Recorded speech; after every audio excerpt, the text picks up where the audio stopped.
que vocês compartilhem.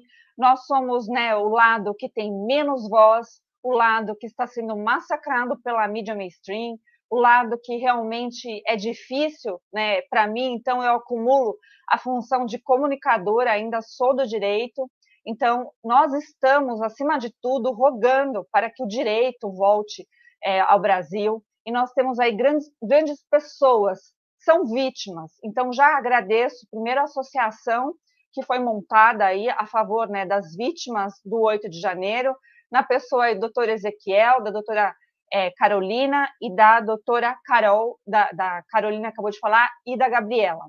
E eu só quero fazer uma introdução aqui, com base no que o doutor Sebastião Coelho falou e demais. Nesse bloco aqui a gente vai continuar falando do aspecto jurídico, mas com certeza também trazendo a realidade das pessoas que foram presas, ao meu ver, indevidamente, ilegalmente, violando algumas coisas que para nós, né, que somos legalistas, que gostamos da verdade, elas não poderiam deixar de existir. Aqui eu cito, já foi citado muitas vezes a presunção de inocência, eu diria a ampla defesa, o Estado democrático de direito, presunção, direito à manifestação, individualização de pena e muitas outras coisas que faz parte do direito, faz parte do processo. Nós não temos sociedade, nem democracia, nem respiro de liberdade se não houver o exercício de tudo isso que eu disse, né? Se nós não tivermos a manutenção do que nós entendemos por justo, por ético, por moral, né? E pelo que é certo. Então, já foi muito dito, vou enfatizar aqui que realmente todos os que foram detidos, presos, têm que ser responsabilizados pelo que fizeram, mas não por narrativas, não por assassinatos de reputação, não por coisas que não voltam mais. Então, já temos fatos consumados, pessoas diretamente como Clezão, e aqui eu deixo meu grande apoio à viúva do Clezão, que falou mais cedo, as suas 2 filhas. Eu sei o quanto é difícil estar nesse papel, infelizmente, e a justiça ela tem que vir e virá. Né? Nós não sabemos como ou quando, mas tem muita gente boa trabalhando por isso. Então, vamos continuar a falar a respeito desses atos, né, do que se desdobrou no 8 de janeiro, mas eu quero deixar aqui também muito claro que todas as manifestações dos ministros em relação a esse dia especificamente, e todas as autoridades que estão falando, levantando a bandeira da democracia, levantando a bandeira da civilidade, eu rogo, né, o mínimo que tiver aí de civilidade, o mínimo que tiver ainda de espírito democrático, de poder, né, do que a lei é capaz de fazer, que façam esse retrocesso e que vejam realmente, né, que essa corda foi estourada. Foi muito dito palavras assim absurdas, por exemplo, prisão não é colônia de férias, realmente eu não acho que seja, mas tem situações e outras situações. Nós temos aqui um grupo gigantesco de pessoas que nada fizeram, de pessoas que estavam se manifestando devidamente, né, estão sendo culpadas, estão sendo aí tendo suas vidas dilaceradas, colocada para jogo, né, de toda a imprensa nacional e internacional, como se fossem golpistas. Não foram colocados como terroristas, mas minha particular visão sobre isso é que não foram colocadas como terroristas, porque a lei de segurança nacional, que foi transformada no nosso Código Penal por atentado, né, violento ao Estado Democrático de Direito e essas outras coisas, eles são muito mais majorados, e a interpretação destes que têm interesse de poder do que se fosse, por exemplo, a lei de terrorismo, que não ficaria tipificado. Então, precisa voltar. Nexo de causalidade do crime, tipificação, individualização de conduta, porque nós estamos diante de uma era que nós temos um presidente da República que diz, né, que foi democraticamente eleito pelas urnas eletrônicas do Brasil, e esse presidente da República teve direito a muitos e muitos recursos, o mais amplo e devido processo legal, ao direito de defesa, ao meu ver, até jogar os dados para que, de fato, fossem anulados os processos dele, e essas consequências dessas decisões jurídicas que começaram lá, no livramento do presidente Lula, do que realmente ele foi, né, foi mostrado, e provas sobradas, como tantos dizem, e não dizem porque isso é uma narrativa, mas dizem porque foi fruto de vários processos por lavagem de corrupção, lavagem de dinheiro e corrupção. Isso tudo mostrou um esquema gigantesco, e esse esquema ficou também evidenciado pelo dinheiro que o Brasil recebeu de volta de muitos países, de vários agentes que fizeram delação premiada, e tudo isso não pode ser ignorado, porque o que está ocorrendo hoje, que vai ocorrer amanhã, lá na casa, no Senado, né, para vergonha de todos nós brasileiros, como se fosse uma festa da democracia, ao ver de quase metade dos brasileiros que ainda preservam esse senso de justiça, ficarão enojados com as falas, né, que serão criadas nas costas de patriotas, de pessoas que estavam ali se manifestando e que, de fato, provavelmente, a gente não tem essa investigação aberta, mas um dia, quem sabe, a verdade virá e nós saberemos que foram pessoas infiltradas ou pessoas que realmente perderam, né, a sua eira e sua beira, mas muitos ali estavam até para assegurar o direito à própria vida, né, tiveram que se proteger do gás e etc. E também tiveram, né, eu nunca vou esquecer das pessoas falando não quebra, não quebra e não quebra. E esse não quebra seria a nossa democracia.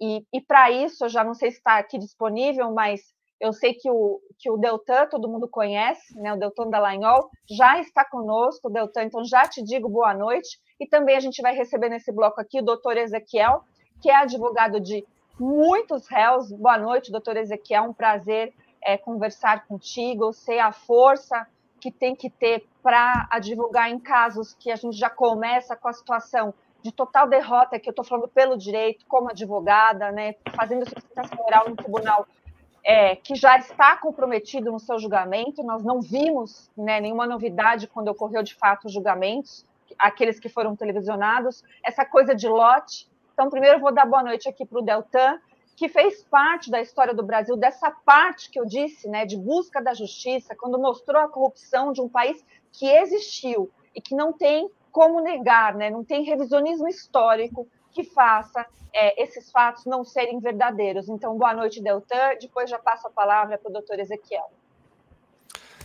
Olá, Fabi, oi, Ezequiel, olá a todo o público que nos segue aqui, que nos acompanha, que está indignado com o que aconteceu há um ano.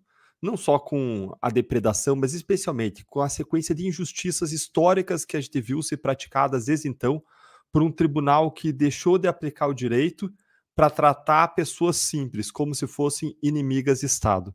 Como a Fabi disse, todos acham absurda a depredação que aconteceu. Mas mais absurdo ainda é que agentes de Estado ultrapassem completamente os limites da Constituição e das leis para linchar pessoas. O significado do que aconteceu desde o dia 8 de janeiro é bastante claro. Quando nós olhamos a história, muitas pessoas que foram contra o sistema, contra o establishment, que se revoltaram contra o sistema, contra o establishment, que se posicionaram contra os donos do poder, foram penduradas em forca, foram guilhotinadas, foram linchadas. E o que a gente vê acontecer hoje é um Estado usando o poder estatal fora dos limites que foram delegados pelo povo para linchar as pessoas do 8 de janeiro. Se os processos fossem conduzidos dentro das regras legais, dentro do devido processo legal, se as pessoas tivessem sido responsabilizadas de acordo com as provas dos crimes e da conduta de cada um, e se fossem responsabilizadas pelos crimes que efetivamente praticaram, e não por uma série de outros crimes, e ainda de modo proporcional, com uma pena proporcional à gravidade do crime, tudo estaria dentro da normalidade. Agora, o que eles chamam de normalidade democrática é o tratamento de pessoas simples e comuns de uma ala ideológica oposta, que são qualificados e categorizados como inimigos do STF, inimigos do Estado, como pessoas sem direitos. Nós temos essa nova categoria de pessoas hoje, pessoas que são inimigas do Supremo Tribunal Federal, inimigas do Estado, que são pessoas a quem não são reconhecidos os direitos fundamentais mais básicos. O direito de ser julgado no foro competente, o direito de ser julgado por um juiz natural, cujo processo, a investigação, ele foi distribuída por livre distribuição, por sorteio, o direito de ter acesso aos autos, o direito de ter a sua prisão revisada de 30 em 30 dias e revogada dentro do prazo legal, o direito de ter a sua prisão preventiva relaxada quando não estão presentes os requisitos legais, o direito de ter um processo que tramite dentro da normalidade, com uma audiência em que os seus advogados possam se manifestar, em que os juízes possam escutar o caso e olhar nos olhos do advogado e ouvir o caso sendo apresentado efetivamente, o direito de ter uma pena proporcional, o direito de ter uma acusação avaliada segundo provas do que ela efetivamente fez concretamente, o direito de ser julgada por crimes que efetivamente cometeu e não por crimes que seriam impossíveis de serem aplicados.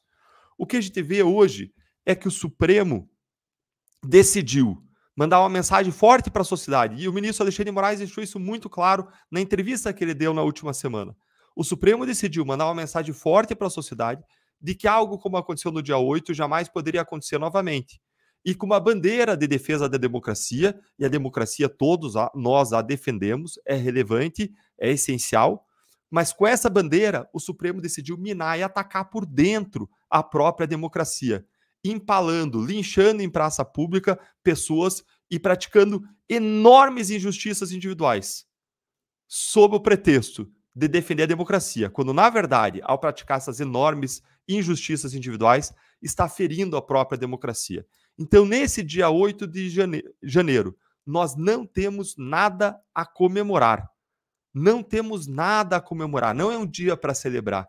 Não é um dia para fazer um ato festivo sobre o corpo de um homem que morreu injustamente com uma prisão indevida, que já deveria ter sido relaxada, não só porque não tinha os requisitos, mas porque, além de não ter os requisitos, existiam razões para a soltura, como seu estado de saúde, conforme, inclusive, pedido do próprio Ministério Público. Não é o momento de fazer a festa sobre um corpo humano morto. Não é o momento de fazer festa sobre o sofrimento humano afligido, injustamente, fora da Constituição e da lei, fora dos limites delegados pelo povo, por um tribunal que se tem colocado como supremo. Não supremo porque aplica as leis segundo critérios técnicos, aplicando a Constituição e as leis conforme os poderes delegados pelo povo, mas supremo porque se coloca acima do próprio povo, quando o Supremo deveria ser o povo. Nesse dia 8 de janeiro, nós não temos nada a comemorar. Nós temos, sim, muito a lamentar. Nós temos a lamentar o enfraquecimento, a minagem, a deterioração, o esvaziamento da nossa democracia no seu significado mais básico, que é o significado de respeito ao povo, ao poder supremo do povo, e não de nenhum órgão público, e o respeito aos direitos fundamentais das pessoas. Doutor Ezequiel, boa noite. Eu queria aproveitá-lo, já que o senhor é advogado de vários réus, e fazer o que a mídia não fez, que seria mostrar, né, como a gente tem no processo criminal, tem sempre a criminologia, né, de mostrar a conduta do criminoso. Aqui eu vou pedir algo invertido, a vitimologia, né, quem foi vítima realmente da tirania do 8 de janeiro. Então, se a gente pudesse trazer a humanização dessas pessoas, contar os casos reais, né, dessas pessoas, o que essas pessoas estão passando, como que é ser advogado dessas pessoas que estão lá, muitos aí indevidamente sofrendo, com problemas severos de saúde, já tendo requisitos e até, às vezes, laudo da própria PGR, né, para soltura e etc. Então, vamos humanizar, né, para que isso deixe de ser números jogados aí e para que as pessoas tenham noção das vítimas, assim como traz até o nome da associação de vocês, que né, em favor às vítimas do 8 de janeiro. Eu acho isso muito importante, porque foi assim também que eu sempre vi, né, os que são criminosos que cumpram, né, as medidas necessárias, que estejam na lei, mas que não se faça mais vítimas como a voz do Clesão, que foi para sempre calada. Então, eu queria que o senhor pudesse aí trazer esses casos reais aqui para a nossa live. Boa noite, Fabiana. Boa noite, Deltan, a todos que nos acompanham. É um prazer estar com vocês aqui. Agradecemos o aceite de vocês ao nosso convite para participarem conosco hoje. Eu sou advogado, trabalho com direito criminal aqui em Brasília, tenho cerca de 30 clientes aí nesses casos do 8 de janeiro, e sou advogado da ASFAV, que é a Associação dos Familiares e Vítimas do 8 de janeiro, que é uma associação que conta aí com cerca de 300 famílias de pessoas que estão sendo investigadas, perseguidas, que foram alvos de tortura por parte do Estado brasileiro. E quando nós fomos criar a associação, estávamos discutindo a respeito do nome, e este termo realmente causou um pouco de polêmica, né? Mas vítimas, a gente... vítimas do Estado brasileiro. Essas pessoas são alvos de investigação, foram alvos de tortura, tanto nas casas penais quanto lá na academia da Polícia Federal, e tudo que nós falamos, nós temos documentado, registrado. Então, não há como não dizer que essas pessoas são vítimas do Estado brasileiro. Mas eu gostaria também de, nessa noite, homenagear os colegas advogados, porque nós estamos aqui, eu, a Gabriela, a Carol, representando alguns desses centenas de heróis que estão lutando contra esse sistema. É um processo que você já tem um resultado pré-proclamado pelos julgadores e divulgado sem qualquer pudor, né? E a gente acaba que estamos lidando com um dos casos mais complexos da história do direito no Brasil, e eu falo aqui de uma das figuras históricas da nossa nação que lidou com um caso tão complexo assim.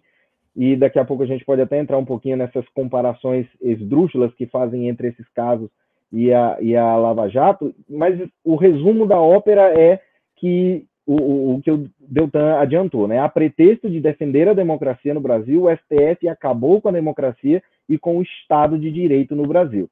E amanhã, daqui a pouco, nós vamos estar aí entrando no dia 8 de janeiro, e o governo federal, juntamente com o seu braço governo judicial, né, vão no dia da mentira, proclamar a ditadura no Brasil, como se isso fosse algo a ser celebrado. Então, a gente que tem lidado no dia a dia com essas pessoas, é impossível que nós não nos abalemos em relação a isso. Todo advogado, principalmente a gente que trabalha na seara criminal, nós sabemos que estamos lidando ali com a coisa que é mais importante da pessoa, que é a sua liberdade, fora da sua própria vida.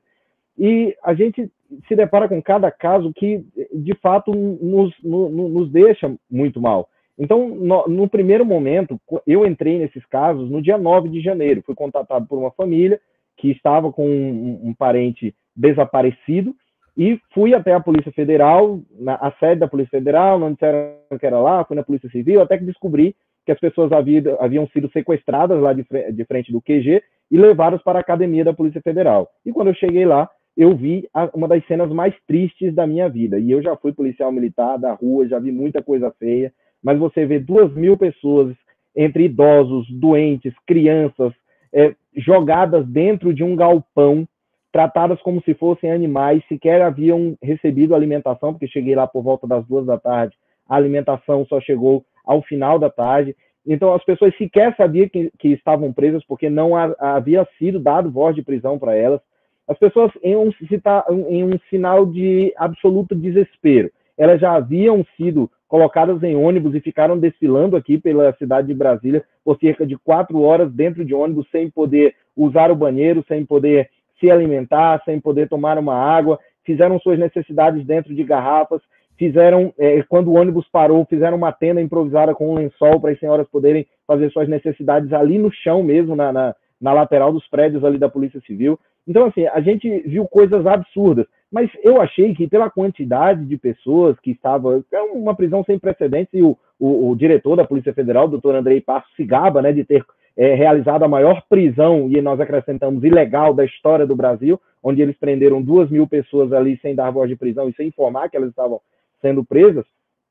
A gente achou que pela quantidade de pessoas, aquele volume de pessoas, era uma coisa circunstancial. Mas os dias foram se passando e nós vimos audiências de custódia sendo realizadas com mais de 10 dias da prisão. Nós vimos ali, nós tivemos que conversar reservadamente, entre aspas, com os nossos clientes, na mesma sala que juízes, promotores, outros advogados, outros réus, e por aí vai. A gente escreveu um relatório de violações de direitos, que na primeira versão estava com 20 páginas, hoje já está com quase 100. E a gente relata lá violações de direitos humanos, nulidades e irregularidades processuais, violações de prerrogativas dos advogados, e a nossa esperança era de que, olha, veja bem, isso está acontecendo agora, mas daqui a pouco a gente vai ter direito ao devido processo legal, nós vamos poder ouvir as nossas testemunhas, vamos poder produzir as nossas provas, e nada disso nos foi ofertado. E aí finalizo esse primeiro momento, dando alguns exemplos aqui de situações que aconteceram nesse processo e que a gente fica absolutamente chocado. Por exemplo, as testemunhas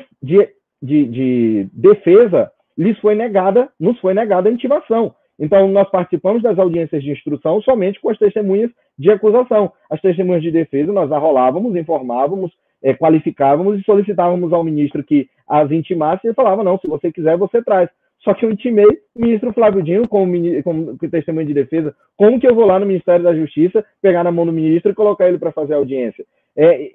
São situações assim que a gente são absolutamente excepcionais. E quem diz isso não sou eu. Quem fala são os próprios ministros do Supremo. Nós temos diversas decisões nesse processo em que eles justificam essas arbitrariedades, dado a excepcionalidade do caso. E isso nada mais é do que um juízo de exceção, e a gente pode demonstrar isso com o rito processual dos julgamentos, das audiências de julgamento, quando até os réus do 8 de janeiro havia um rito no STF de que as ações penais originárias deveriam ser julgadas no plenário físico do Supremo Tribunal Federal. Para os réus do 8 de janeiro, esses julgamentos foram tirados do plenário físico e levados para o plenário virtual. E agora, depois dos réus do 8 de janeiro, foi criada uma nova norma, o regimento interno foi reformado, para que as próximas ações penais sejam novamente julgadas nos plenários físicos nas turmas. Se isso não é a exata definição de tribunal de exceção, eu não sei mais o que é. Então, nós estamos lidando com um caso absolutamente kafkiano, excepcional, e a gente precisa se manter firme, não apenas por nós, mas pelas famílias, como a dona Jane, a esposa do Clezão, a quem eu tive o desprazer de acompanhá-la lá na Casa Penal, quando ela recebeu a notícia de que seu marido havia falecido com laudos médicos, pareceres favoráveis da PGR, informando que aquela pessoa estava prestes a morrer, caso não fosse posta em liberdade. Então, é esse o nível de arbitrariedade que nós temos vivido, mas nós não nos furtaremos de denunciar e registrar o que está acontecendo para que as próximas gerações saibam que o Supremo Tribunal Federal acabou com a democracia como nós a entendemos. Deltan, eu queria aproveitar e fazer esse paralelo, porque muitos que acabam defendendo esse tanto de ilegalidade que a gente vê, estou aqui falando tecnicamente mesmo, né, como, por exemplo, esses julgamentos em lote, não ter a defesa, como muitos advogados falaram, que também eu acompanhei lá desde o comecinho, eu tive amigos, colegas advogados também que tiveram, eu chamo de galpão da democracia, né, quando o pessoal ficou lá detido, e eles passavam o clima, o que estava acontecendo lá, como que, né, foi hostil esse tratamento. Então, para fazer esse paralelo, porque muito é justificável, falando, na época da Lava Jato vocês não falavam isso, mas na época da Lava Jato era outra situação. É muito dito que muita gente ficou presa indevidamente para delatar, por exemplo, na Lava Jato. E hoje nós temos essa situação que está lá no Supremo, inclusive não há notícia por que foi puxado o foro para o Supremo, porque não foi apresentado até agora um parlamentar que puxasse essa competência.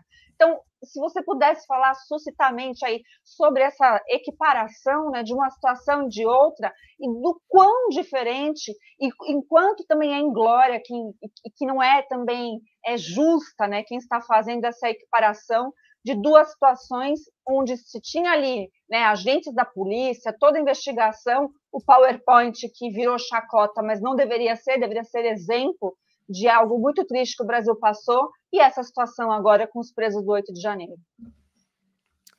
Legal, Fábio. É bom você levantar isso, porque algumas pessoas às vezes falam o que aconteceu ao longo do tempo, as arbitrariedades do Supremo foram uma consequência da arbitrariedade judicial da Lava Jato. Peraí, não tem nada a ver uma coisa com a outra. A Lava Jato correu na primeira instância. Tudo que ela fazia era revisado em 3 instâncias independentes do judiciário, inclusive pelo Supremo Tribunal Federal, que se colocou como um tribunal naquela época, no caso Lava Jato, para os corruptos, como um tribunal altamente garantista. A gente vê um duplo padrão, um Supremo Tribunal Federal que trata os corruptos os políticos poderosos corruptos, aqueles que mais causam dano para a nação, trata eles passando a mão na cabeça, e que aí olha para os pobres coitados do 8 de janeiro e desce todo o peso da mão do Estado sobre eles. Então, o primeiro ponto é, não tem nada a ver uma coisa com a outra. Vejam, Supremo, garantista para os réus da Lava Jato, punitivista para os do 8 de janeiro. Mas o Supremo não tem nenhuma razão para estar com esse caso, não existe nenhuma razão para a competência do Supremo Tribunal Federal. Já Curitiba tinha 1000 razões para a competência de Curitiba, isso foi sujeito à discussão, foi até a última instância e o Supremo disse, olha, até a Petrobras fica com Curitiba, da Petrobras para fora sai de Curitiba. Aliás, tudo tinha que ficar com Curitiba, mas o Supremo quis conter o trabalho de Curitiba e restringiu até a Petrobras. Ou seja, existe aí uma outra diferença, mais diferença. O caso Lava Jato foi sujeito à livre distribuição. Ele lá no começo foi sujeito à livre distribuição e os novos casos foram distribuídos por conexão. Esse caso não teve nada de livre distribuição, foi direcionado para o ministro Alexandre de Moraes. Mas o juiz da Lava Jato ele não era um juiz vítima. Nesse caso, a gente tem um juiz que é vítima do crime. Peraí, o juiz tem o seu carro roubado, a sua bicicleta roubada, é ameaçado de assassinato e ele vai julgar o autor do suposto crime? Como é que é isso? Isso não existe em nenhum lugar do mundo. Isso é um absurdo. Mas o juiz dando declarações sobre o caso que vai julgar. O juiz Sérgio Moro jamais deu declarações sobre casos que ele vai julgar, ele falava sobre casos já julgados, jamais sobre casos a serem julgados, o que é mais uma razão para suspeição. Mais ainda, as prisões que estão sendo decretadas pelo Supremo Tribunal Federal não tem razão de ser, não tem justificativa, porque não tem individualização da autoria. Na Lava Jato sempre tinha o que o cara fez concretamente. Não era colocado em bloco, esses caras são funcionários da Petrobras, vamos acusá-los. Esses caras aqui são empreiteiros, vamos acusá-los. Não, nada disso. O 8 de janeiro é algo parecido com isso. A pessoa estava lá, não existe nem prova de que ele estava lá para promover um quebra-quebra. Tinha gente, aliás, que surgiu prova que era o contrário, que estava se opondo ao quebra-quebra, e aí essas pessoas estão sendo condenadas sem prova, quando na Lava Jato apresentava a prova individualizada dos crimes. Mais ainda, as pessoas que eram presas da Lava Jato só eram presas porque existiam crimes seriais praticados ao longo de anos, centenas, milhares de crimes, associações criminosas estáveis, compromissos de pagamento de propina pendentes. Nesse caso, 8 de janeiro não tem nada disso, uma associação eventual entre pessoas. Pessoas que não se conheciam, se encontraram ali ocasionalmente, várias vindo de diferentes lugares do país, não tinha nada de permanência e estabilidade necessária para caracterizar a associação criminosa, mas pessoas sem antecedentes, que não tinham nenhuma outra investigação, nenhum outro inquérito, não tinham crimes no seu passado. Qual a razão para prender essas pessoas? E aí, na Lava Jato, aquelas pessoas que supostamente diziam que existiam violações, que se autodesignavam garantistas, agora no 8 de janeiro, estão sendo punitivistas, o que mostra, na verdade, que era garantismo de ocasião, que, na verdade, era a defesa dos seus políticos e corruptos de estimação favoritos. Era disso que se tratava aqueles que se autodesignavam garantistas. Então veja que Lava Jato e 8 de janeiro não tem nada a ver uma coisa com a outra. E eu separei aqui duas frases, eu não sabia que você ia me perguntar isso, Fábio, mas eu separei duas frases aqui que são interessantes e que mostram um pouco dessa realidade. Vejam o que os ministros falaram. Preste atenção aqui, ó. Abre aspas. Teria que ter inquérito para saber o que se passou. O ministro aqui falando da Lava Jato. As pessoas só eram soltas, liberadas, depois que confessassem e fizessem acordo de leniência. Isso é uma vergonha. E nós não podemos ter esse tipo de ônus, coisa de pervertidos, falando da Lava Jato. Claramente se tratava de prática de tortura usando o poder do Estado. É disso que se trata. Quem estava falando aqui é o ministro Gilmar Mendes. Aí, naquela mesma sessão de julgamento, 9 de maio do ano passado, foi o ministro Dias Toffoli e engrossou o caldo e disse o seguinte: houve aqui, falando da Lava Jato, um tipo de coação para autoincriminação ao se barganhar a prisão com cautelares. Ele está falando das prisões preventivas. E o que existia ali era uma indústria de condenações a qualquer custo, a qualquer preço, um pau de arara do século XXI. Isso que eles falaram. Qual é a prova que eles têm de que aconteceu qualquer excesso nas prisões? Nenhuma. Eles revisavam as prisões, todos os habeas corpus foram para mãos deles. Se eles não soltaram, é porque a prisão era devida. Evidente. Agora, o que eles estão fazendo no caso do 8 de janeiro são prisões que se estendem muito além da conta. Veja o que aconteceu nos outros casos, estão lá com o ministro Alexandre de Moraes. O Silvinei Vasquez, que foi diretor da Polícia Rodoviária Federal, está preso há 5, 6 meses sem acusação. Isso jamais aconteceu na Lava Jato, porque existe um prazo máximo para prender sem acusação, que é de 1 mês e 10 dias. E esse prazo sempre foi respeitado na Lava Jato. Então não tem o que falar de pressão com prazo alargado e excessivo na Lava Jato. Mas agora, lá no Supremo, o que existe são prisões durando 5, 6 meses sem acusação, como de Silvinei Vasquez, como aconteceu a prisão do Anderson Torres, como aconteceu a do Mauro Cid, prisão alongada por meses e meses sem também uma acusação criminal contra ele. E aí, quando ele fez a delação, ele foi solto. Então, peraí, aquilo que eles acusavam sem provas existir na Lava Jato e que nunca existiu, porque os prazos foram respeitados, porque os requisitos das prisões foram respeitados, eles fazendo agora, escancaradamente. E aí, em relação a eles não falam mas em relação à Lava Jato, porque ela tratava dos corruptos de estimação de muita gente, aí eles atiram pedras e acusam de supostos excessos, supostos abusos. Mas pergunte para o ministro Dias Toffoli e para o ministro Gilmar Mendes o que eles vão falar das prisões alongadas que estão nas mãos do ministro Alexandre de Moraes. Vão falar também que é tortura? Vão chamar o ministro do Alexandre de Moraes de promover um pau de arara do século XXI? Doutor Ezequiel, eu queria aproveitar, então, que foi colocado já as diferenças, né, da Lava Jato e mostrar, porque eu sei de alguns, mas talvez as pessoas não saibam, dos abusos realmente que a gente, como advogada, a gente sente cometidos, as petições que não são apreciadas, o processo parado ali.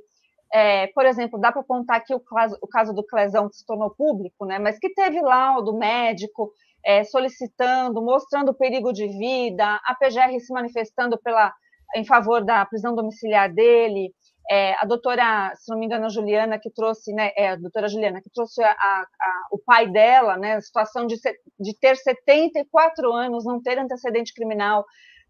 Quais são essas miúças aí desses processos que, né, quantas portadas na cara, entre aspas, vocês aí, advogados, tomaram?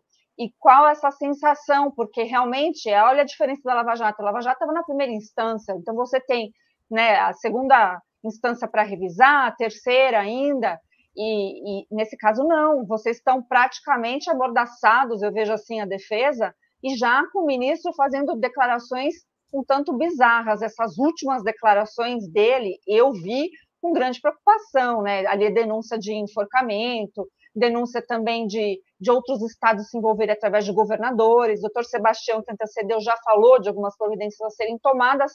Mas e para você, doutor? Como tem sido a condução desse processo no dia a dia e o que fazer daqui para frente? Porque nós aqui, todos os brasileiros, sendo do meio jurídico ou não, estamos olhando isso e mensurando o nosso futuro em relação à tirania e o direito, né, a volta do direito a ser estabelecido no Brasil, porque realmente o estado de exceção para essas pessoas não há dúvida alguma, é isso? A gente precisa entender que nós não estamos mais em um estado de direito, estamos vivendo em uma democracia relativa, como o presidente da República falou, e foi muito bom a gente cair nesse bloco juntos aqui, que foi uma coisa que foi organizada aí meio apressadamente, porque essas críticas à Lava Jato, a gente, enquanto advogados desses réus, temos sofrido bastante, porque nos grupos de advogados, de criminalistas, a gente discute, fala sobre as situações, todas as vezes que a gente levanta qualquer situação que aconteceu, eles falam, olha, mas na Lava Jato vocês não falavam isso. Aí eu falo, opa, calma lá, primeiro que eu falava, tá? Eu tinha as minhas críticas à Lava Jato. Segundo, e tenho registrado, documentado aqui no meu Instagram, é só baixar aqui que você vai ver lá no final. Entretanto, eu queria que esses processos fossem julgados do estilo da Lava Jato todo dia, porque não há comparação. Como o doutor falou, não há comparação. E essas críticas não são de pessoas quaisquer. A gente esteve há 2 semanas, 3 semanas, no Conselho Federal da OAB, debatendo sobre essa questão das violações das prerrogativas dos advogados. Uma das diretoras me veio com esse argumento raso, que não afogaria uma mosca num pires, na Lava Jato existiam abusos, os abusos não começaram agora. Eu falei, doutor, eu não comecei a advogar no 8 de janeiro, E não há qualquer comparação deste caso com qualquer caso que seja. Veja bem, o Deltan falou aqui a respeito das provas.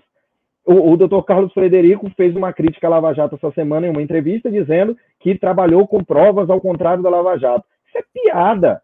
As provas que o doutor Carlos Frederico coloca nas denúncias lá, de que havia uma associação criminosa na frente do quartel do Exército, é uma foto de um teatro de fantoche, de uma tenda de oração, de uma tenda de massagem. Então, não há comparação. Então, eu queria trazer aqui para vocês, citando um pouquinho do relatório que nós fizemos.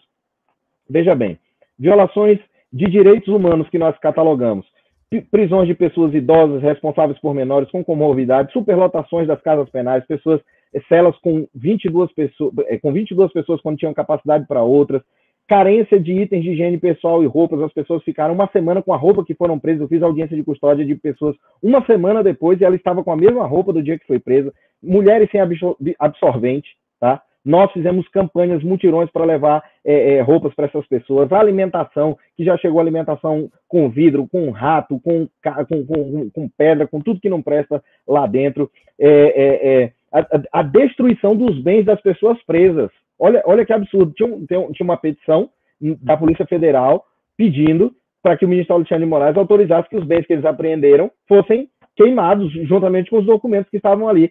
Não interessa se eram meios de prova, se isso poderia ser utilizado posteriormente, pedindo a destruição desses bens. A gente foi lá na Polícia Federal, antecedentes. Não há exame de corpo de delito de nenhuma das pessoas nas ações penais, e todos fizeram. A excessiva gravidade das medidas cautelares impostas aos réus soltos, que, via de regra, né, apresentação em juiz é mensal.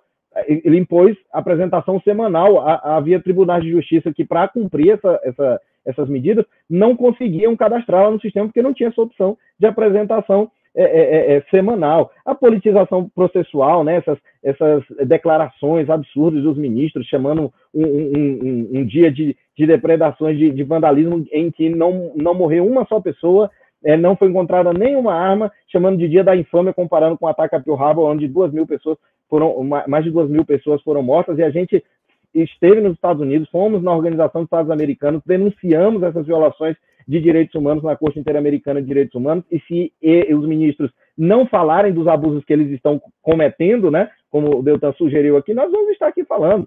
E aí a gente parte para as nulidades e irregularidades processuais, a existência desses inquéritos infinitos, que já vão fazer aniversário de 5 anos aí, negativa do acesso aos autos. A gente até hoje não tem acesso ao inquérito 4879, que foi o inquérito que atraiu a competência dos nossos clientes para o Supremo Tribunal Federal, e quando a gente liga lá para perguntar, porque ele não atende advogado, ministro Alexandre de Moraes, a gente liga lá para perguntar, meu amigo, eu quero ter acesso ao inquérito 4879. Doutor, mas vocês não são parte desse processo. Pois como eu não sou parte, esse está no tombamento da ação penal, dizendo que essa ação penal ela é conexa ao Supremo Tribunal Federal por conta desse inquérito.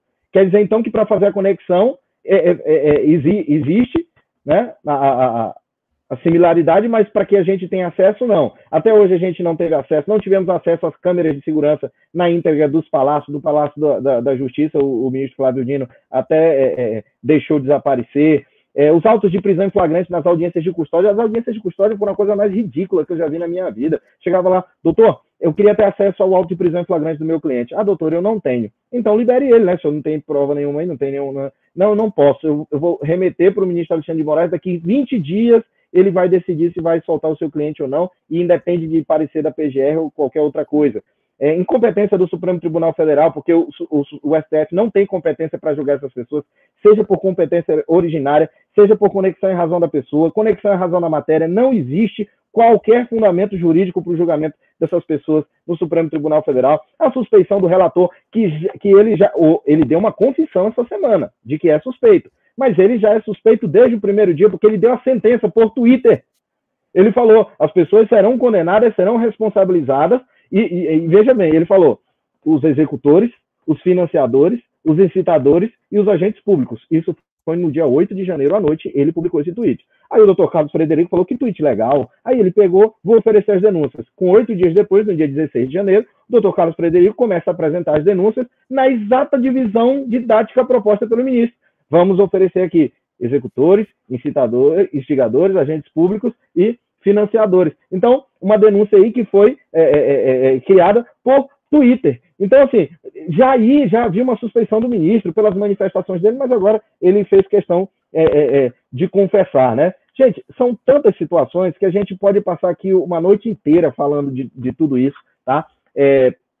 Mas o que eu gostaria muito de que acontecesse era que esses juristas, né, e a gente já teve a oportunidade de falar com o doutor Pedro Serrano, doutor Auri Lopes, levamos lá para eles, e alguns deles têm a pachorra de dizer que não há ilegalidade nesses processos na forma como nós estamos dizendo. Então, eu queria que qualquer hora um deles se propusesse a sentar e me justificasse esses absurdos que estão acontecendo, essa invenção de crimes multitudinários que não cabe no ordenamento jurídico brasileiro, fere o princípio da reserva legal, fere o princípio da individualização da pena, não cabe você responsabilizar uma pessoa por crime que outra praticou, e a prova disso é que 30 pessoas já foram condenadas, tem mais 30 que estão na fase de julgamento e já tem o voto para condenação, e nenhuma delas tem uma imagem ou foto delas depredando nada. Houve as depredações? Houve. As pessoas devem ser responsabilizadas? Sim, mas jamais pelos crimes de golpe de Estado, porque a conduta delas não se adequa ao tipo penal.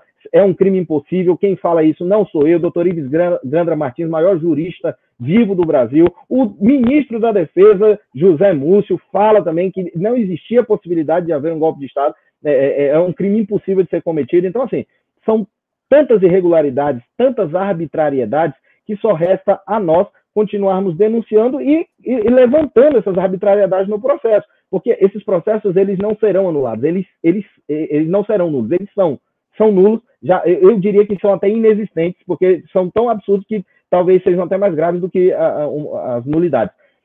Eles serão anulados no momento adequado, oportuno. Infelizmente, a gente não pode esperar uma nova composição do Supremo Tribunal Federal, porque as pessoas estão em casa com tornozeleira eletrônica, sem poder trabalhar, sem poder frequentar a igreja, sem poder visitar suas famílias, e a gente precisa tomar uma medida urgente para resolver essa situação, e sendo um processo político, a única medida que a gente vê de urgência para resolver essa situação é através do parlamento, e é por isso que nós temos feito um trabalho político também, junto aos congressistas, deputados, senadores, para que nós aprovemos leis no sentido de anistiar essas pessoas, de reverter esse estado de inconstitucionalidade que esses processos vivem, e para que a gente possa dar uma mínima dignidade para essas pessoas, porque, como eu digo, eu já trabalhei em processos nos quais pessoas eram acusadas de tráfico, de estupro de vulnerável, de homicídio, e essas pessoas tiveram um tratamento mais digno do que os réus do 8 de janeiro, tiveram o direito à ampla defesa muito mais respeitado do que essas pessoas que, na sua grande maioria, eu posso afirmar, por conhecimento de causa, são inocentes. Impressionante, doutor Ezequiel, que esse relatório acaba falando quase todas as partes que eu conheço do devido processo legal, mas é uma pena que todas elas são ignoradas, né? Tudo que tem realmente, tem que ter essa garantia para que, né, não tenha pessoas presas injustamente. Não estou falando nesse caso, estou falando de uma forma geral, né? É para isso que foi criada essa série de garantias, que a gente também fala dos direitos humanos. Inclusive, muita gente acaba criticando, falando bem vocês que não defendem, não sei que conversa é essa, mas nós sempre defendemos os direitos humanos, sempre, sempre, não existe essa divisão, né? Para quem é legalista sempre. Então vai olhar, vai ver essa situação, vai ver a situação caso a caso. O direito é isso, né? Você não pode fazer um negócio em lote, uma coisa assim completamente descabida. É tantos absurdos que a gente fica assim, mesmo sendo do direito, a gente fica pasmo, né? Porque sabe que não tem reação. Deltan, como que você vê essa, até porque a gente também já está sendo para os últimos minutos aqui da nossa participação, passar muito rápido, né? E são tantos absurdos, tantas denúncias, mas como que você vê a participação aí, então, amanhã, né, esse dia que a mídia está fazendo, eu acho uma chacota, uma falta de respeito, ainda mais que já tem pessoa que morreu concretamente, outras indiretamente, familiares de pessoas que estão sofrendo.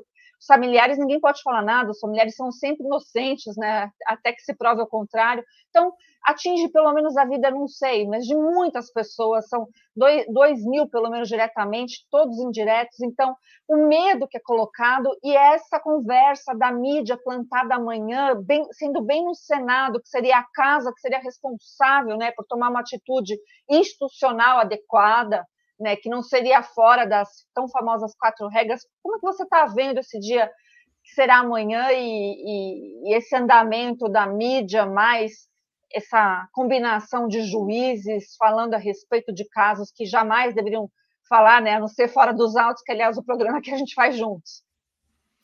Assim, Fábio, eu vejo dois objetivos nessa articulação de todas essas falas, desses eventos. Eu vejo o primeiro objetivo, que é de trazer legitimidade para algo que é ilegítimo. Então, quando o ministro Alexandre de Moraes vem e fala que existiria um plano para, inclusive, matá-lo, ele tenta trazer aqui uma empatia, uma sensibilização das pessoas, ele tenta justificar o injustificável, querendo dizer, olha, o que existir é uma situação de tal excepcionalidade, uma situação que envolvia inclusive um plano de homicídio. Mas peraí, qual é a prova disso? Qual é a prova desse suposto o plano de homicídio? E se é algo tão grave, e se eles identificaram, por que essas pessoas não foram investigadas, acusadas e as primeiras a serem responsabilizadas, até mesmo para proteger a vida do próprio ministro? Veja que aí depois, em seguida, uma outra entrevista, agora para a CNN, agora do diretor-geral da Polícia Federal, ele falou que houve até algumas menções, mas foram aquelas conversas alucinadas de internet, ou seja, deve ter sido aqueles comentários de chat, alguma coisa dessa linha, feita de modo irresponsável, nenhum plano, nada concreto, provavelmente um bate-papo ali de internet, é que algumas pessoas falaram coisas absolutamente erradas, irresponsáveis, até talvez criminosas, mas não existia um plano concreto até onde se sabe. Se houver, que apresente essas provas, porque a gente não tem isso. Mas o que me parece é que se tentou forçar a barra, inclusive invocando um suposto plano de homicídio, que me parece que não existe até agora, para buscar trazer uma justificativa para o tamanho da reação que o Supremo Tribunal Federal teve e para o modo como o Supremo Tribunal Federal está tratando as pessoas do 8 de janeiro. Agora, isso não se justifica de modo nenhum. Por quê? Porque simplesmente viola o nosso pacto fundamental, que é a Constituição, e viola o nosso pacto fundamental, que é a lei. Além disso, a minha segunda percepção, eu ainda tenho a percepção de que existe um segundo objetivo nessas entrevistas concatenadas e nesses atos que estão sendo promovidos, que é alcançar a regulamentação das redes sociais por meio, seja de uma decisão do Supremo, seja de um projeto como aquele que foi rejeitado no Congresso Nacional, que é o projeto 2630. De onde é que eu tiro isso? Eu tiro isso diretamente das entrevistas do ministro Alexandre de Moraes, em que ele colocou expressamente que um dos grandes objetivos, se não mais importante, do TSE para o primeiro semestre do próximo ano é a regulamentação das mídias sociais. Na outra entrevista para o Globo, ele falou que as redes sociais tiveram seu papel em permitir a proliferação da atitude golpista. E ele, colocando a responsabilidade sobre as redes sociais, ele traria uma legitimidade para uma regulação, em relação à qual eu tenho todo o pavor do mundo, porque a regulação que a gente viu ser proposta era uma em que existia uma série de cavalos de Troia que permitiria a censura do discurso político, especialmente do discurso conservador. Então eu tenho todas as razões para ter 10 mil pés atrás em relação a essa proposta de regulamentação da esquerda das redes sociais. Então essa é a percepção que eu tenho. Agora, eu queria dizer ainda que quando as pessoas dizem, tá bom, Deltan, mas o que tem de errado? A gente tem tudo de errado nesse caso. Veja que esse caso, ele avançou sem prova individualizada do que as pessoas fizeram. E eu queria ressaltar 10 problemas. Eu vou falar bem brevemente, porque a Fabi já colocou que está com o tempo apertado, mas bem brevemente. Primeiro, não existia uma individualização de o que a pessoa fez. As pessoas foram sendo acusadas e mesmo condenadas sem prova de que sequer elas quebraram uma janela. Isso quebra um princípio básico do direito penal democrático, e, de novo, o Supremo diz que defende a democracia, que é o princípio da presunção de inocência, que foi desenvolvido com a ideia de colocar o ônus da prova sobre a acusação. A acusação ela tem o ônus de provar. Na Lava Jato, como a gente estava falando antes, nós sempre provamos que as pessoas praticaram corrupção, desviaram bilhões, e quem assinou os contratos, quem embolsou dinheiro, quem tinha conta no exterior, mas aqui as pessoas estão sendo condenadas a penas gravíssimas, sem que exista a prova de que ela quebrou uma janela sequer. Aí, como que a PGR e o Supremo deram a volta nesse problema, resolveram essa questão? Eles aplicaram uma teoria nova, eles inventaram uma teoria do crime multitudinário, que seria uma teoria que permitiria você responsabilizar pessoas em casos em que a prova é impossível. Seria impossível, segundo o Supremo, provar o que cada pessoa fez. Então, nesse tipo de caso em que a prova seria impossível, você pode responsabilizar todo mundo que fazia parte daquela multidão. Só que ainda dentro desse primeiro problema, para dizer que isso não resolve, essa teoria não resolve, é o problema, é o fato de que ali, nesse caso, existiam câmeras de vigilância por toda parte, que é um lugar com mais câmeras de vigilância do que o Congresso Nacional, o Senado Federal, a Câmara dos Deputados, a Presidência, o Supremo Tribunal Federal. Ou seja, a prova até poderia ser trabalhosa, identificar cada pessoa, cada rosto, mas é possível, ainda mais com toda a tecnologia de hoje. E mais, se todo mundo tivesse atuado em favor dos crimes, ok, mas existem vídeos que mostram que pessoas atuaram contra a depredação. Isso levanta uma dúvida, e a dúvida favorece o réu. Esse é um outro princípio do direito penal democrático, que é o princípio de que a dúvida favorece o réu. Segundo ponto, ainda para quem diz que essa teoria se aplicaria, existiria essa briga de torcida, aí você responsabiliza todo mundo que está no meio da multidão. Peraí, mas para você responsabilizar alguém por uma briga de torcida, você tem que provar que a pessoa estava lá com a intenção de brigar. Se era lá um pai protegendo a filha no meio da briga da torcida, ele não pode ser responsabilizado pela briga de torcida. Então, no mínimo, o Ministério Público teria que provar e o Supremo demonstrar na condenação que a pessoa estava ali com a intenção de depredar, com a intenção de praticar aqueles atos. Esse é um princípio constitucional do direito penal democrático que determina a personalidade ou intranscendência da pena. Você não pode responsabilizar uma pessoa pelo que estava fazendo o cara do lado. Você tem que ter prova de que ele estava ali para praticar aqueles crimes. Terceiro problema, o Supremo Tribunal Federal já enfrentou uma série de outros casos em que existia dificuldade probatória. Casos, por exemplo, de crimes societários. Quando uma empresa faz um crime de sonegação fiscal, é muito difícil você mostrar qual dos 10 sócios que estava envolvido. E ainda assim, o Supremo disse que o Ministério Público deve individualizar a conduta, porque o Supremo é garantista. Eles inventam tese para absolver, para inocentar, para garantir a impunidade dos bandidos, nunca para incriminar. O que está acontecendo agora é uma aberração dentro da história do Supremo. Fere completamente a linha da própria tradição da jurisprudência do Supremo Tribunal Federal. Em quarto lugar, como a gente mencionou aqui, os meios que foram empregados para os supostos crimes aí de abolição violenta do Estado Democrático e golpe de Estado eram impossíveis, eram ineficazes para os resultados. Não tinha uma arma, não tinha tanque. Como que aqueles 2.000 manifestantes iam se sobrepor a 300.000 militares? Impossível. Na pior das hipóteses, estavam ali incitando o exército a fazer um golpe. Seria outro crime, não de golpe, não crime de abolição, mas crime de incitação, que tem a pena muito menos grave. Mas justamente para forçar uma pena maior, eles estão trazendo esses crimes que são impossíveis de terem acontecido pelo próprio Código Penal. Em quinto lugar, estão colocando sobre essas pessoas o crime de associação criminosa, quando não existia nenhuma prova de permanência e estabilidade. Cansei de ter casos criminais absolvidos, em que eu acusei a pessoa por associação criminosa, por não existir prova de que existia uma permanência ao longo do tempo, uma estabilidade para praticar uma série de crimes, que é um requisito essencial para o crime de associação criminosa. No entanto, essas pessoas que se associaram circunstancialmente foram condenadas por isso, contra toda a jurisprudência dos tribunais. Em sexto lugar, o tamanho da pena, gente, é flagrantemente desproporcional. Foi uma pena muito maior do que a do mensalão. No mensalão, as pessoas foram condenadas a 7 anos, 8 anos de prisão, os atores centrais, atores políticos. Olhem o Lula. O Lula foi condenado não por um triplex, mas por desvio de mais de 70 milhões de reais aí de obras e mais a lavagem de dinheiro para um triplex.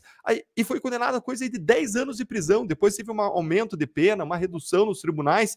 Agora, como que você vai condenar essas pessoas a 17 anos quando uma pessoa condenada por desviar 70 milhões de reais foi condenada a cerca de 10 anos de prisão? Sem nem falar, a Elise Matsunaga foi condenada por um homicídio brutal ali do marido a 16 anos de prisão, e essas senhorinhas presas com um terço e uma bíblia na mão a 14, 17 anos de prisão. O que é isso? A justiça americana, que é muito mais grave do que a nossa, muito mais severa, no caso da invasão do Capitólio, em que houve inclusive armas lá, pessoas ameaçadas com armas, condenou aquela pessoa bem famosa que usava os chifres a 3 anos e 5 meses de prisão. E a nossa justiça, que é muito mais branda, está condenando a 17 anos. O que é que está acontecendo? É uma justiça feita, enviesada para esse caso, está na cara. A gente ainda vê o Supremo condenando essas pessoas à insolvência civil. Essas pessoas nunca mais vão poder ter um carro, uma casa, nada no seu nome, porque estão aplicando uma multa de 30 milhões de reais de dano moral coletivo. Ainda a gente está vendo quem está fazendo isso em 8º lugar agora. É um Supremo Tribunal Federal incompetente. E eu já falei disso, agora eu não falei por que o Supremo está mantendo esse caso lá. Ele está mantendo porque se baixasse para a primeira instância, os tribunais jamais permitiriam essas condenações e o trâmite desses casos como estão acontecendo. Se fosse na primeira instância, as duas, pelo menos as outras 3 instâncias, o Supremo não, mas STJ e o Tribunal de Apelação, iam derrubar esses casos por uma série de ilegalidades. Em 9º lugar, não teve livre distribuição, foi um juízo de exceção. Agora, nas entrevistas, ficou mais claro ainda, a ministra Rosa Weber distribuindo de modo focado para o ministro Alexandre de Moraes. Em 10º lugar, nós temos não só um ministro que foi protagonista das ações, o que não poderia ter acontecido, deveria ter sido o Ministério Público e Polícia, mas mais, ele se reconheceu nessa semana como vítima.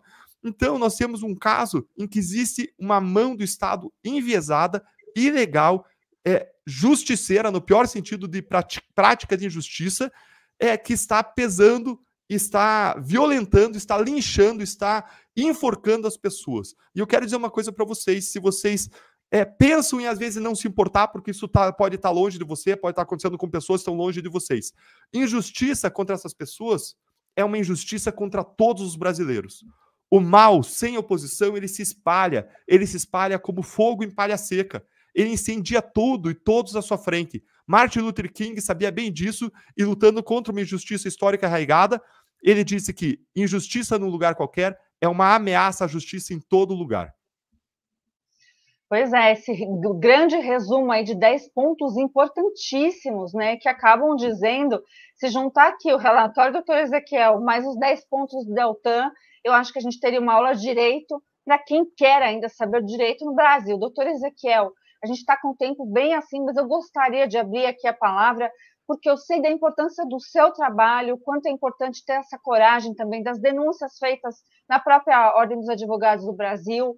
Esse é um outro problema, um dia até me disponho a gente também abordar esse tema numa outra oportunidade, porque é importante para o Brasil, né? Não existe democracia sem o livre exercício da advocacia, isso é muito importante, essa bandeira a gente levantar, mas os seus recados e considerações finais para quem está assistindo, para quem está realmente impactado ou não sabia da gravidade dos casos dessas pessoas, que passou-se um ano e nada de justiça pela frente, né? Parece algo nebuloso. Como é que o senhor está prestes a enfrentar esses dias vindouros aí? O que está se pegando? Como é que vai ser? Primeiramente agradecer, né? Agradecer pela disponibilidade de todos que estão participando conosco dessa live. A gente tem como missão divulgar o que tem acontecido. Infelizmente, muitas pessoas sequer sabem que ainda tem 65 pessoas presas, que há quase 2.000 pessoas com tornozeleiras eletrônicas, tendo seus direitos humanos violados, e a gente também, né, além de fazer o trabalho jurídico, você precisa fazer o trabalho político e esse trabalho de informação, de mostrar à sociedade que isso está acontecendo, porque o que eu tenho dito nas últimas manifestações, quando eu vejo algum advogado dizendo que está correto mesmo, tem que fazer isso com esses terroristas, que ninguém foi acusado de terrorismo, né, foi denunciado por terrorismo, é que você não pode torcer para a guilhotina, porque hoje ela está mirando na cabeça dos seus inimigos, mas daqui a pouco essa guilhotina vai voltar contra você, porque o poder, ele não tem freios. Então a gente já vê aí tribunais agora fazendo julgamentos por plenário virtual e os advogados surpresos. Nossa, como isso está acontecendo? Nossa, você tem 2.000 precedentes aqui no Supremo Tribunal Federal, você acha que isso não vai se espraiar para as instâncias inferiores? Então, assim, a gente precisa denunciar o que tem acontecido e nós vamos continuar a fazer isso, apesar de todas as falácias aí do ministro Alexandre de Moraes, que ele adora, ele fala muito grosso, né? Mas na hora de ouvir os advogados, ele corre e coloca o processo em plenário virtual. Diz que não tem medo de nada, mas aí fica se vitimizando, dizendo que alguém mandou uma mensagem para alguém que ele não sabe quem é, a Polícia Federal também não sabe quem é, dizendo que queriam enforcar ele. Então, aí fica, é meio contraditório, né? É feio, é meio patético um tirano se vitimizando. Mas a gente... E ele gosta de desumanizar as pessoas, né? Dizer que na época da Lava Jato essas pessoas tinham bordões fascistas, né? Para dizer que porque tudo é fascismo, né? Tentar comparar essas pessoas com tentar desumanizá-las. Mas para a tristeza dele e para a tristeza do Supremo Tribunal Federal, eles estão acostumados a lidar com advogados que são, na verdade, lobistas de tribunal, que não estudam, que vivem ali dos seus converscotes e nas suas amizades, e agora eles descobriram que ainda há advogados no Brasil. E a gente vai continuar denunciando, iremos até as últimas consequências para que a efetiva justiça e não a vingança que está sendo praticada pelo Supremo Tribunal Federal seja feita. Se o intuito dele era nos intimidar, acabou que deu errado. Isso está nos dando mais combustível para que nós continuemos na nossa luta. Muito obrigada, boa noite, doutor Ezequiel, que Deus te abençoe nessa jornada aí de conduzir esses casos. Obrigada, Deltan, pela participação. Eu vou aproveitar aqui, fazer uma breve finalização e passar já para o próximo bloco também jurídico, que vai ter o Marco Antônio, participação de outros juristas, como a doutora Ludmila também, que está fora do Brasil, e também são casos e casos que o Brasil agora precisa contar. Então, é preciso deixar isso bem claro, que às vezes a adversidade acaba juntando pessoas com propósitos que nem imaginam que têm em comum, né? E para aqueles que querem o bem, a ética, a moral, a justiça, esses caminhos vão sempre se encontrar, porque é uma linha reta, né? Não existe outro caminho. A verdade é uma só e é uma linha reta.